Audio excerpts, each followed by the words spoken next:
Hi, Callum here. I'm an engine design engineer who also, in his spare time, happens to write history books about engines, unsurprisingly.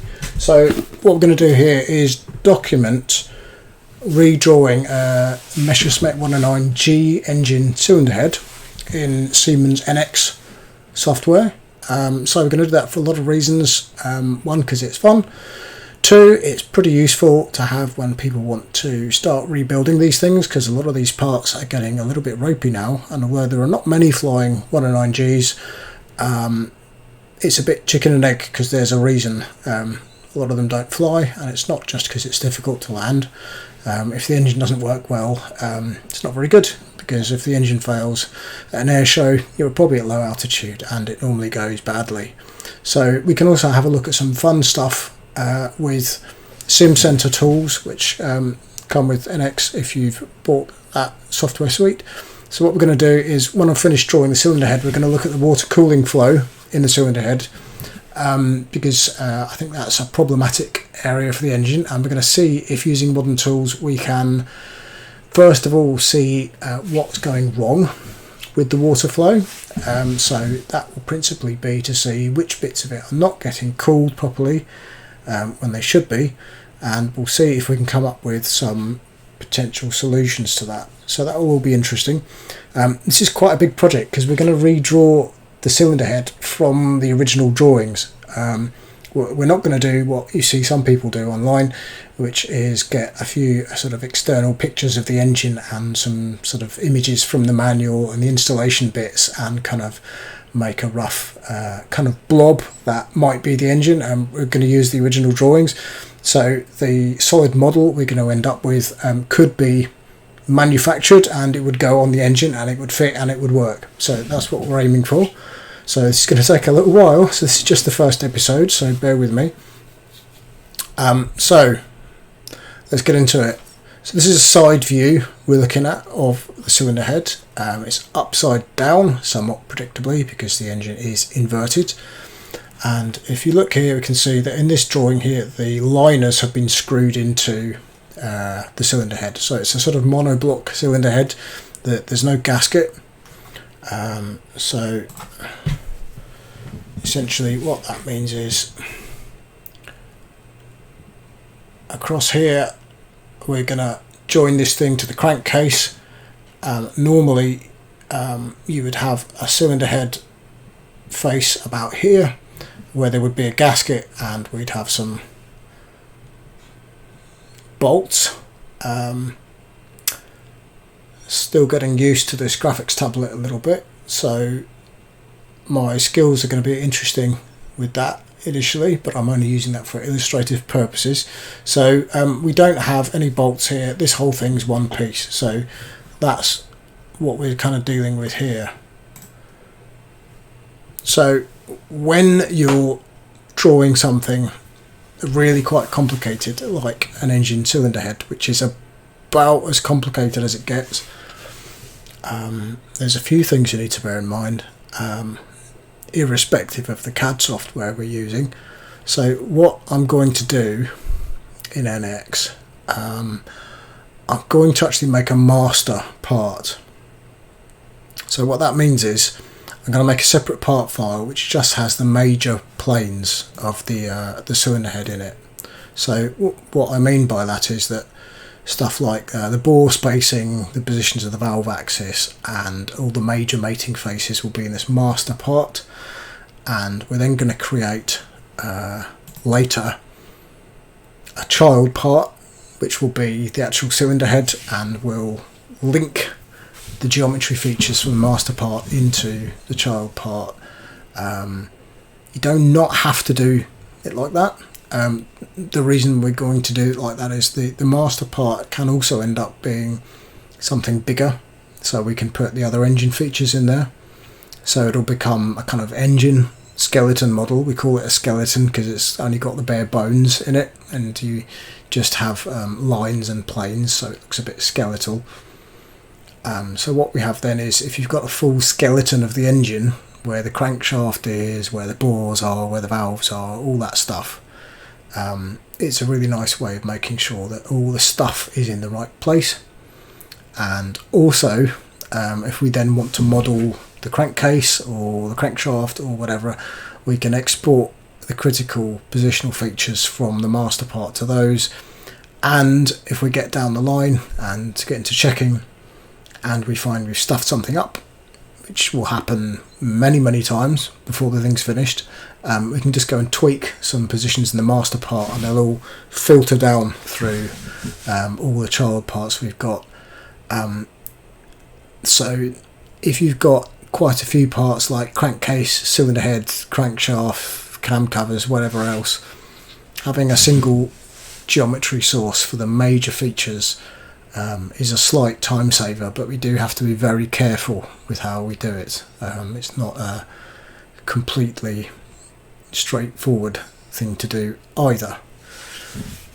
So the Daimler-Benz engine is quite an interesting one, because from a drawing point of view, because the bores are not evenly spaced, which is always a bit depressing when you're looking at drawing something, because it means I can't just do a nice pattern based on the bore spacing. I can't just type in the bore spacing number and say 6, because they're not spaced like that.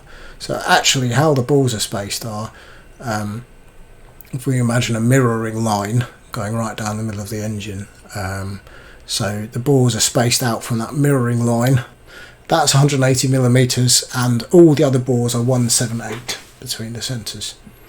So I think what we're probably going to do is make a sketch with some points, which is going to act as a pattern driving feature to space the bores out in the right way, and then see how we go from there. So going back to what I was saying earlier about the engine having some difficulties, I'll see if I can find a good image to illustrate that.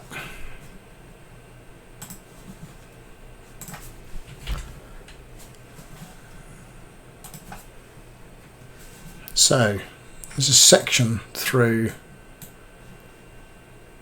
the top or bottom of the engine, depending on the nomenclature you prefer to use. So that's the water pump, and it shoves water in the back of the cylinder heads, which is fine. But what we've got here is, to cool the critical parts, you've actually got this tube going down the middle of the cylinder head, and in the tube there are holes. The idea is that the water passing down the tube emerges from these holes, and you get a sort of high-speed jet of water which will come out and cool the critical features of the head, which would be valve seats, spark plug, that type of thing, around the combustion chamber essentially. Need to cool the valve seats because a huge proportion of the heat that goes into the valves is conducted out of the valves through the seat, not just the guide. So if the seats area gets too hot, they'll overheat, the valves will overheat, and not only will the valve seats probably fall out, even though they're screwed in, because the aluminium will become plasticized and it will just, these valve seats will just drop out. The cylinder head material there will turn into something resembling cheese quite rapidly. That's not only that, but the surrounding area will get very hot too, and the valves will also overheat and will scale, which is a big problem because Germans at this point had almost no nickel, so the valves are not made of a very corrosion resistant material. So if the valves get too hot, the valves will scale, and that will induce pre-ignition and detonation and destroy the engines, which is actually what happened for about a year to the Luftwaffe. So this is ostensibly quite a nice way of cooling the head, but, and there's quite a big but, let's do a zoom in. When the water goes into the cylinder head, okay, it's not directed into the tube. And what I mean by that is the water emerges from the pump and it can flow around the cylinder barrels and generally down the head, and it's basically roughly speaking like they're sort of hoping that a reasonable amount of this water flow just kind of decides it's going to go down this tube, and obviously some of it will, but in my opinion it's not a very good way of doing things, because it's extremely difficult to kind of control how much of this water you think is actually going down that tube. And water doesn't like to go down areas where it's constricted. It's very lazy, it follows the path of least resistance, and if you have areas in the head you want to cool with high velocity water, it's going to need a big pressure drop to do that. So you need to force it through, and this is not a very good way of doing that. So I suspect when we do our flow study, when I've drawn this thing, we're going to find out that this cooling tube is not producing a very effective solution. But that's me guessing, just because I draw engines for a living and I've done this, I don't know, a dozen times, so that's just professional experience, so we'll see what actually happens. So that's what I'm looking out for in the final result of this, is we're going to look at the cooling study here. So this is massively important, because if you can't cool the cylinder head, you've probably got quite a low knock limit, which means that you're going to get detonation, which is known as knock, because it sounds like a little man with a hammer knocking on the side of the engine. That's where the name comes from, and it can destroy the engine. And basically that means if you don't cool the cylinder head down, you can't run lots of supercharger boost without getting knock, which means you can't run nearly as much power through it as you could. So let's see what we can find out, but first we've got to draw the thing, and before we do that we've got to make a master model. So I'm just going to have a look. So that's the kind of overview of the engine.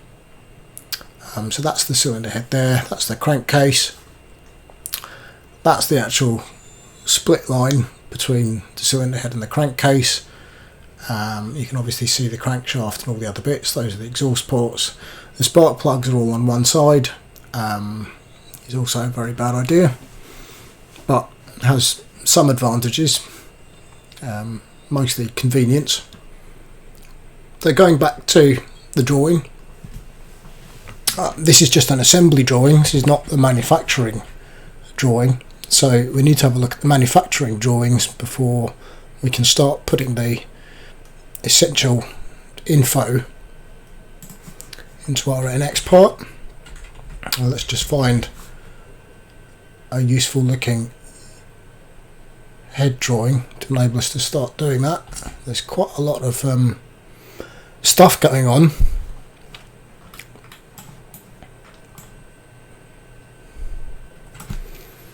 Okay, so we can get some rough sizes from here. So if we just go to NX, I'll start putting some stuff in.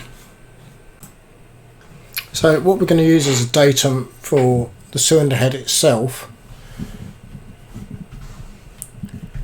is up here. Oh, sorry.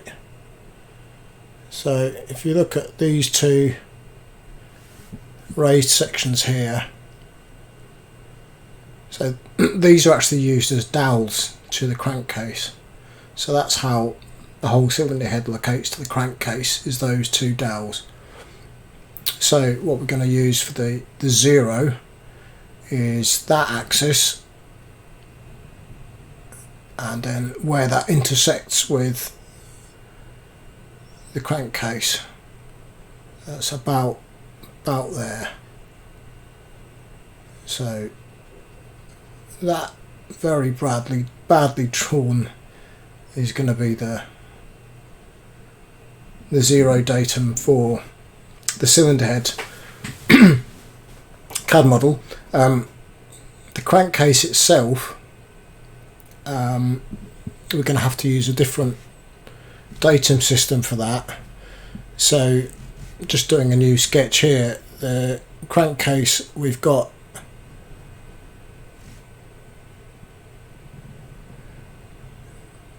the 60° V12, the crankshaft axis is about there. Not with respect to the cylinder head, I'm just doing a little scribble on top of it here to show you. So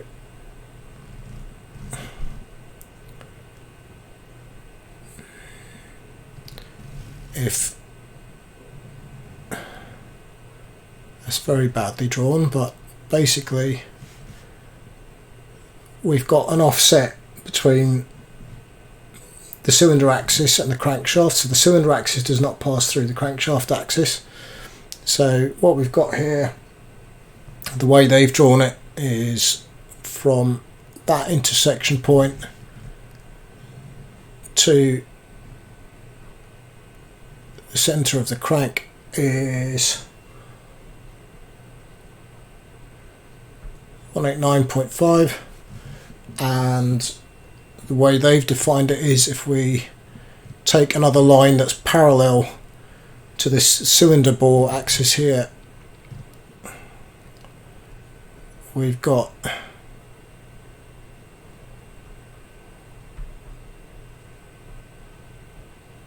.5 offset.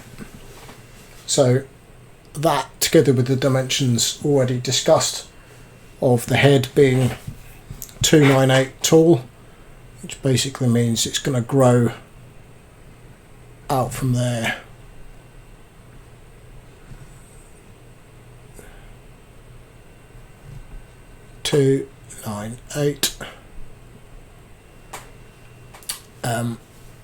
That essentially gives us the whole basis for the rough geometry for the project. So we've got a couple of different drawings there.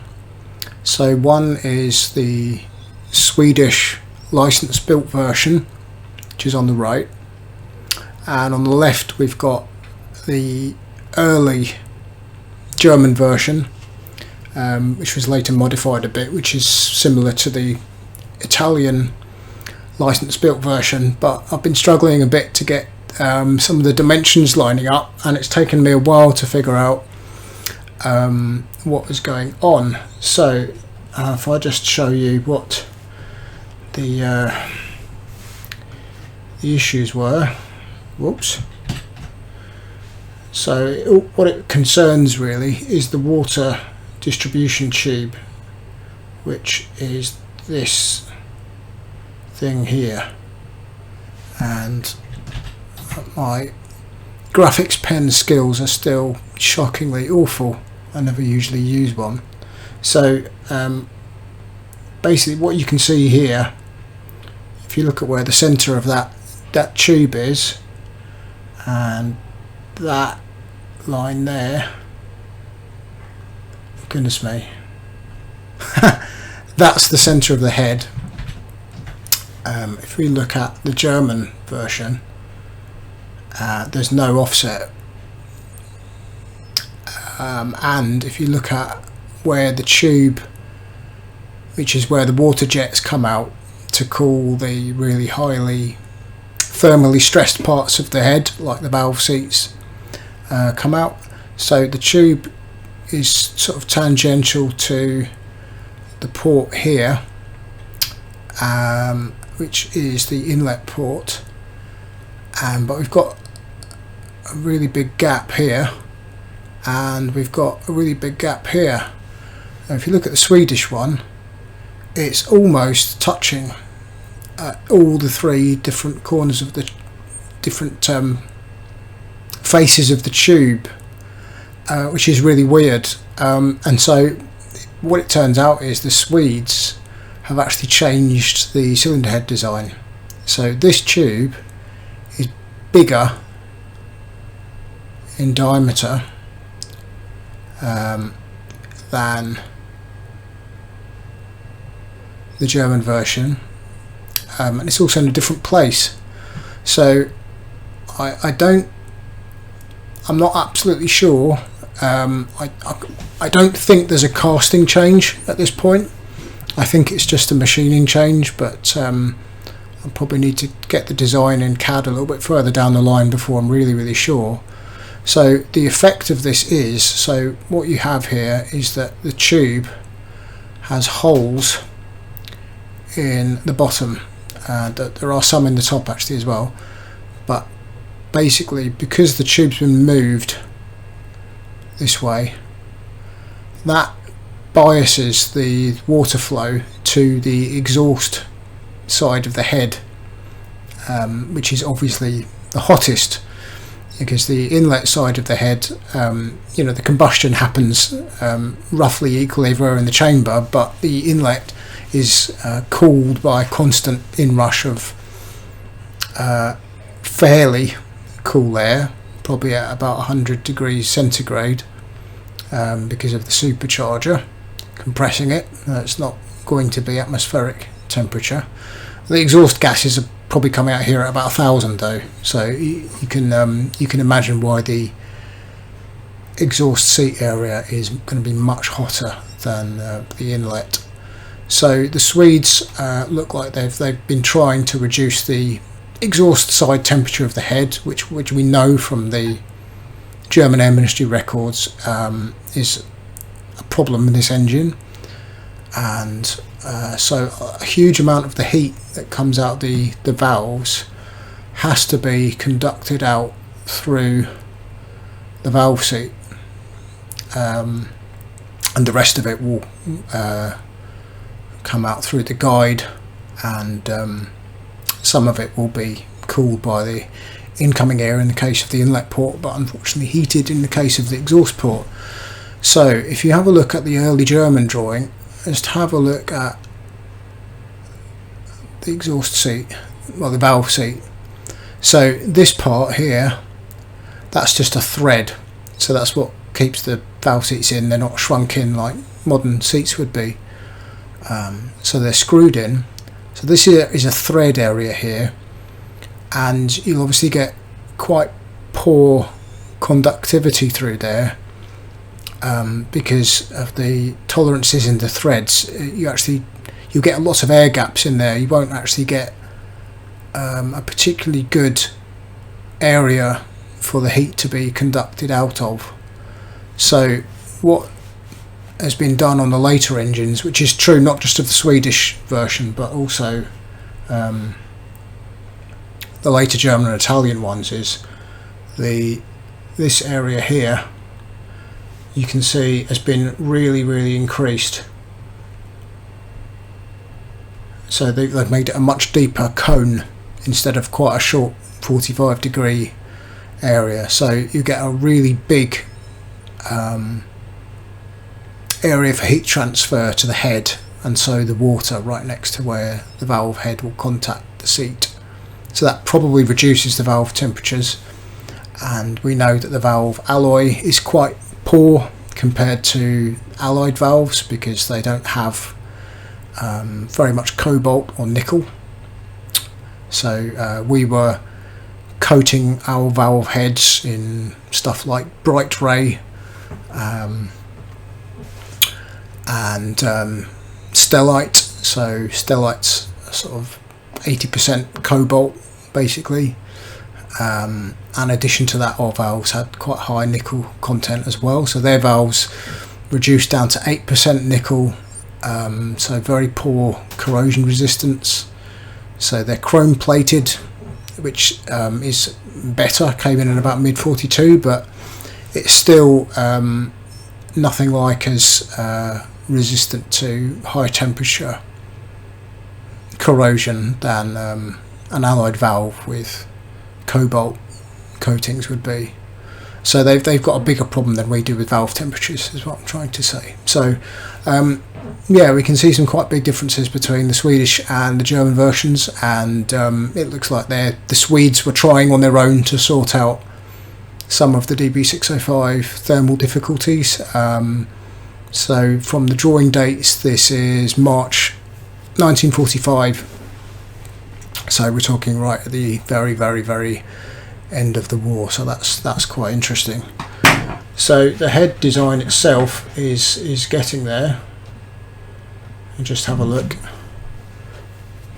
Oops, need to get rid of all the junk. There we go. So that's where we're at in terms of the 605 head CAD design. So we've got the cylinder machining in there.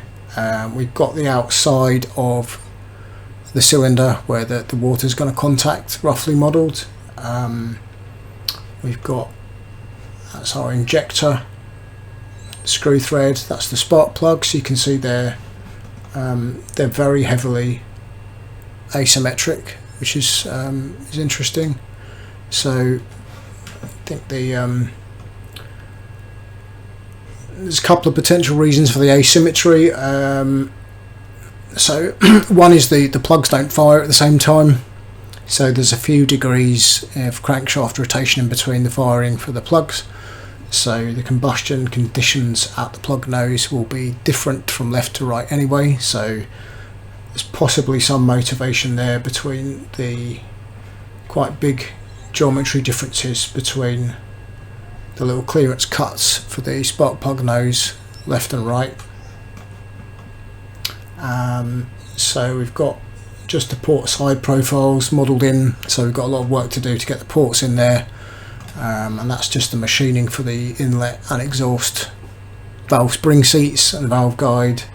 And these sort of domes here are just some sort of proof machining cuts that would be put in because the castings are quite unpredictable. So even if you've cast the ports, you quite often want to put in a cutter profile just to say, I want to be really sure that we don't have any bits of casting protruding in here. It may actually not touch the metal, it may skim it or remove a few bits, because when the casting cores are put together, they're put together by hand, and they'll have little sort of pockets and slots to locate the cores, so there's quite a lot of potential movement between the casting cores. So you get a lot of deviation in the exact position of stuff like ports and stuff between even the same batch of heads, because it depends who's put it together and in what way they put it together. So really the best you're going to get from some sort of casting precision really is it's not going to be better than a millimetre. So that's quite a lot in engineering terms for an engine, a millimetre. So you need a lot of this type of thing. So we've got quite a way to go. You can see I've decided to model all the threads in. So there are standard tools to put threads in NX. Awkwardly, the threads are all metric, but they're all sort of metric special pitch stuff, so they're not in the standard library of threads. You can add threads in to the NX sort of thread library, but I've chosen to model them in because the trouble with adding them into the library is yeah, you can do that, but if you've gone to the effort of adding them into the library to have the thread modelled like this, the trouble is you've got all sorts of different thread tolerances. And the reason I've modelled them in is because I want to see exactly in the finished head where the thread tips and troughs are going to be to check the clearances for everything, which is really important. And these threads, they're not standard 6H thread tolerances, so that's just saying that the diameter of the thread tip here is slightly different to a standard thread. So I've just modelled these in by hand. So it's just a 60-degree standard metric thread form, but I've taken the thread sizes and tolerances from the drawing. So these threads are manually modelled in specific to the drawing. So it's a bit of work, to be honest, but at least I have a representation of exactly what I think I'm going to have, which is quite useful.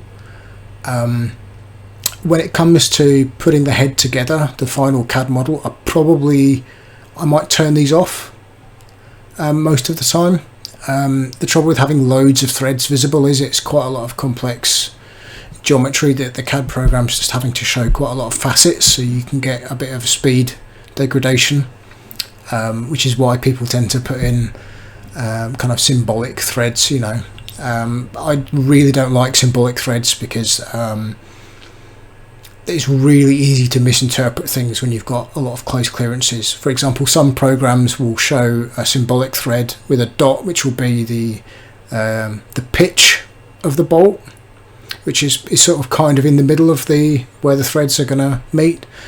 Some of them will show the major diameter, and some of them will even be the tapping drill diameter. So you can see how you can get quite a lot of potential there for really unpleasant mistakes, which are not very funny when you actually get to the point of manufacturing something. So it's important to do all these things. I've got the original drawings, but they're hand drawings. It doesn't mean that someone hasn't made a mistake. There's all kinds of things that can happen that you don't know about because these drawings are from 1945, and you shouldn't assume anything. So it's really good to have the threads all modelled exactly as they are, and then when I come to model the valve seats and the insert that the injector is going to have, I'll model those threads to the right tolerance and we'll put them in the assembly, and then we'll turn the graphic precision up so it'll show a really good high precision picture of what the threads will look, and we'll do a section, and then we'll see, okay, do these parts actually fit together? And you can pick up all kinds of mistakes if you do things like that, which you wouldn't do if we used the generic thread form from the toolbox or a symbolic thread. So yeah, you really need to check this stuff, or dubious things can happen. It's just a very good reason why, if you're doing reverse engineering stuff like this, you can pay someone like me really quite a lot of money to do this, and you might think, oh, that's an awful lot of money just to get some shapes, isn't it? But you can pay someone on the far side of the world a tenth or a 20th of what you might pay me, and you'll get a shape. But if you want to manufacture something, when it comes to fixing all the problems you'll get when you realise that shape isn't actually a real engineered object, will cost an awful lot more than it would be to pay someone who knows what they're doing to do it properly in the first place. So do it right and do it once. So if you are doing this stuff, pay someone who knows what they're doing. Doesn't have to be me, but don't get someone off Fiverr to do this for you, right? Because if stuff's going in an aeroplane, you'll get someone killed. It's not very funny, so we need to be careful. So that's kind of where we've got to with the design. So I'll just talk through some boring housekeeping stuff, which is really important, especially if you're training in CAD, maybe you're at university or what have you in your first job. It's really tempting, especially with smaller parts, when you're modelling things. You just sort of, this part tree obviously just grows as you add features, and it's really easy to end up with about 50 things in a row which aren't named, and you can think after a while, I don't even know what this is. And if you come back to it after 2 weeks or a holiday, you probably won't even, it will take you an hour to work out how your own CAD model works. It's not very funny when it gets complicated. And also when you if you leave or move jobs and someone else picks up your CAD model and it's a load of old rubbish, it won't be very popular. So it's really good to organise your part tree as much as possible. And so I've done a sort of basic organisation here, which is using feature groups, which is a little bit like a geometrical set if you're using CATIA. Although in CATIA it would be like using hybrid design, where you can have different kinds of geometry. I don't recommend if you're using CATIA, by the way. You should avoid hybrid design. So in here in the feature groups we've got all different kinds of geometry, wireframe and solid geometry in the same lump. It's all named. And what we can also do in NX is use design groups. So a feature group just organises the different parts of the geometry, so it's easy to see what you're doing. But a design group basically turns off all the other bits of the model that you're not looking at. So this won't turn off the bits of the model I'm not looking at. So design groups can be useful, because if you've got a really huge model, it might get very, very processor heavy, and if you haven't got a really monster graphics workstation to use to design this stuff, you may want to use design groups to work on each tiny little bit of the model in complete isolation. But if you do that, you need to be very disciplined about the order you've done things in, or life can get tricky. And I've just made some use of kind of labour saving time here. So for example, the spark plug machining, although they're at wildly different angles, the actual machining pattern is the same. So I've only drawn this once, and basically what I've done here is I've joined the final machining together, right click, and I've extract body here, and then I've gone move object, and I can do a coordinate system to coordinate system transform. So if you make two appropriate coordinate systems that describe from a known point where the two things go, you can just transform it. So that's just, if I change the machining there, this will update. So it's good to do things like that. So that's quite a nice feature.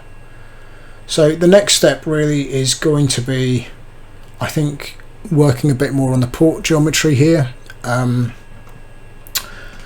So if I was doing a modern racing engine port, I would really be looking at doing it from an area schedule. So what that means is that from the inlet of the port down to the valve seat, I would have a graph of the cross-sectional area of the port versus the length, and I would be then making sections all the way down the port. I might have 10 sections to describe the port, and then I've got full control over the area very, very closely. But if you're looking at mass-produced ports, even today, a lot of them aren't actually modelled like that, which can be quite surprising. So a lot of them are modelled just from a side profile like this. So they just extrude these bits out, and then what they'll tend to do is just have a top profile, which will show you the shape as it comes out here, and then we'll just extrude the surfaces down and extrude those surfaces across, intersect them all, and then just put radiuses on the edge of our sort of shoebox that will result from that. And that there's some advantages to doing that in terms of if you're modelling in draw angles for the tooling, it can be a bit easier to model in the draft angles, but it's not so good if you have a cross-sectional area schedule to work to. But the way these ports are drawn, that's definitely what we're going to do. So if we just have a look here what we've actually got to work with, so we've got the port side section here, we've got a couple of sections through the port there, and we've got see we've got a couple of top-down bits of geometry here. So what I'll have to do is basically make some section planes and just draw in these lines and just see what we get and work out the best way of slicing all those surfaces up to form that. That will probably only give us a basic shape. There are some proof machining areas which will give us some of the detail form, so we won't get the final port shape until we've built the cylinder head final model. So as I said before, this is a master model, and people will have their own definitions of what a master model is going to be. Some people will only put some wireframe features in there, like the valve axis and the bore position and a couple of things like that.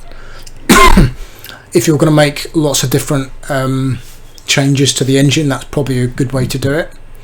But with something like this, where it's not really going to change once we've done it, we might just, we need to tweak any mistakes we've got when we're doing checking. But so what I'm going to do here is to put in all the building blocks in the master model. So I'm going to kind of get all the Lego bricks ready, but I'm not going to do the Boolean operations on them. So I'm not going to join them together and start filleting everything, which is when everything becomes very feature intensive. So in this model, we're going to build all the blocks just for one cylinder. I've patterned the cylinders here just so I can see what the orientation of the full head's going to be. Then we'll create a child model, and then we'll wavelength out the solid bodies, and then we'll process them all. And that way the child part hasn't got all the construction geometry, all the dozens and dozens of planes and coordinate systems and all this sort of stuff. It's just going to have booleans upon the solid bodies, and we'll subtract and join stuff together and fillet it, and then we'll get the finished head. And then then comes the really fun part, is that we need to do the drawing again. Okay, and again, if you've paid your bloke on Fiverr to do this for you, this is another thing you will not get. What you need to do to have any chance of having something that's safe to fly without killing somebody is we're going to make the solid model from these drawings, and then we are going to redo all these drawings, and we're going to put in all these section views all over again, and we're going to put in every single dimension that's in the original drawings, and we're going to check it, and it all has to match the original drawing. And if it doesn't, we've done something wrong. And that's the only way of doing an absolutely surefire check that everything is correct. We can do a 3D scan of the original head. We can even do a CAT scan these days, so we can get a three-dimensional sort of solid body of all the internals and everything, which is astonishing. But the thing is, that's going to have all the tolerances built in, and we don't know what mistakes might be built in there, and we won't pick out small errors because we've got the casting tolerances in there. So if you want to get something exact, we can and probably should, if we're going to make it, do a CAT scan and x-rays, and we need to get ahead and cut it up as well. But this is why it's very, very intensive doing this stuff, because we've got a lot of steps to make and a lot of checking to do. So we know also from files from when Packard made Rolls-Royce, they had all the drawings from Rolls-Royce. They started making the Rolls-Royce parts with the support of Rolls-Royce, not 80 years later from drawings they found, and they found that the drawings didn't match the parts, so they sliced up some Merlins and found that the real castings were in local places much thicker than the drawings. And essentially what happened is Rolls-Royce gave Packard the first set of drawings. In that time frame when they're working with them, a whole lot of failures came in, cracks happened, so they went to the foundry and said, right, you better make that web 20% thicker, you better stick a whole load of metal on that bit to stop it cracking. And they would then eventually feed that back to the design office to update the drawings. But that's very time consuming. So Packard hadn't got that revised set of drawings. So even when you're working in partnership with a company, you've got to cut castings up and check, or you get in trouble. So you can see how much more checking we've got to do 80 years later when we're trying to do this from scratch. So that's the update for you. Thanks very much for listening, and tune in to the next episode, and I'll see, hopefully we can have a look at the ports.